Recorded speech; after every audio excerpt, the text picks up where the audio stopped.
আমাদের এই নিয়মিত অনুষ্ঠান সংলাপ এর পক্ষ থেকে আপনাদেরকে স্বাগত জানাই। সংলাপ হতে হবে সমাধানমুখী ও প্রেরণাদায়ক। কেবল সমস্যার কথা তুলে ধরা নয়, বরং সম্ভাবনা ও সুযোগের দিক নির্দেশনা দেওয়া প্রয়োজন। ক্যারিয়ার পরিকল্পনা, উদ্যোক্তা উন্নয়ন, প্রযুক্তিগত দক্ষতা বৃদ্ধি এবং নেতৃত্ব বিকাশ এসব বিষয়ে বাস্তবসম্মত দিক নির্দেশনা যুবাদের সামনে নতুন দিগন্তের উন্মোচন ঘটায়। সংলাপের মাধ্যমে মূল্যবোধ ও দায়িত্ববোধ গড়ে তোলা অত্যন্ত গুরুত্বপূর্ণ।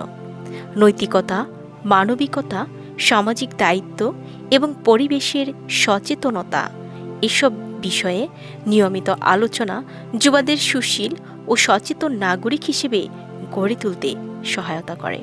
পাশাপাশি অংশগ্রহণমূলক ফোরাম, কর্মশালা ও উন্মুক্ত আলোচনার আয়োজন সংলাপকে আরও কার্যকর ও প্রাণবন্ত করে তুলতে পারে।